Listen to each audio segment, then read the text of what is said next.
नमस्कार मित्रों, आज के परिवेश में कभी कभी यह महसूस होता है कि हम पुराने टाइम में जब बैकवर्ड थे, अनपढ़ थे, अशिक्षित थे, तभी अच्छे थे। आज जितना ज़्यादा साइंस तरक्की करती जा रही है, हम उतना ही परेशान और दुखी होते जा रहे हैं। आश्चर्य की बात है कि एडवांस और बैकवर्ड की पहचान ही यह बन गई है। आज तरक्की और वैज्ञानिकता के नाम पर भारतीय नागरिक अपने स्वाभाविक खान पान, रहन सहन, दिनचर्या, संयम, सेवा, आहार विहार, वेशभूषा और भाषा तक को तिलांजलि देकर खुश होना चाहता है। वह गुलामी की प्रवृत्ति का शिकार होकर विदेशी संस्कृति को जल्दी से जल्दी अपनाने में अपना गौरव समझ रहा है। मैकाले की शिक्षा द्वारा अंग्रेजियत हमारे खून में समा गई है, जिसका परिणाम शारीरिक, चारित्रिक व सामाजिक पतन के रूप में स्पष्ट दिखाई दे रहा है।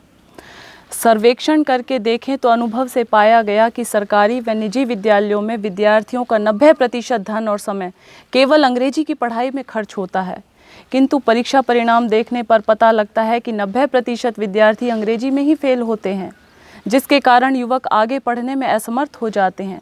पब्लिक स्कूल के बच्चों में विशेष रूप से शारीरिक व मानसिक विकलांगता बढ़ रही है, जैसे चश्मा चढ़ना, नाक बंद, साइनस, गले टॉन्सिल के बीमार, चिड़चिड़ापन, पेटूपन, पेट की खराबी, जिद्दीपन, माता पिता के झूठे लाड़ प्यार से देर तक उठना, टीवी देखना पूरा दिन भर, अपने आप को बहुत सुपीरियरिटी कॉम्प्लेक्स में आ जाना, अपने से बड़ों पर व्यंग्य कसना आदि दोष होने से पूरी शिक्षा यदि अच्छे से हो जाए और नौकरी ना मिले तो वह दुराचारी, अनाचारी और क्रूर अपराधी बन जाते हैं। जबकि आज तक कोई युवक जो गुरुकुल और संस्कृत पाठशालाओं में पढ़ा हुआ है अपराधी नहीं बना।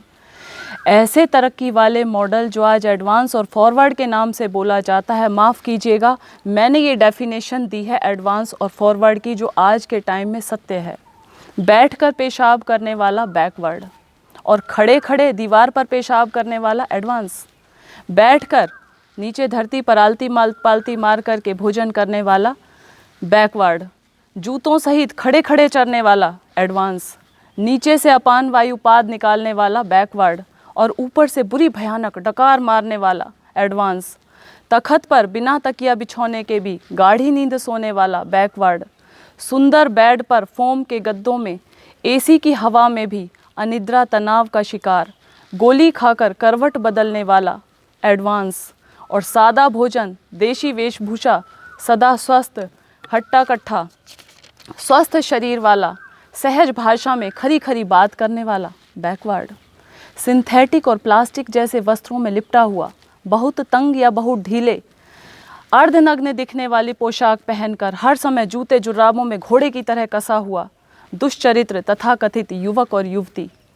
प्रकृति से कोसों दूर, चश्मा चढ़ा हुआ, तोंद बढ़ा हुआ, नज़ला जुखाम का सदा रोगी, बीपी का शिकार, सिर गंजा, अंग्रेजियत में धंसा हुआ, डॉक्टरों की जांच रिपोर्ट की फाइलें लिए हुए, कानूनी भाषा बोलने वाला, स्वयं परेशान और दूसरों को परेशान करने वाला, तनाव में रहने वाला एडवांस सभ्य और शिक्षित समझे बैठा है अपने आप को।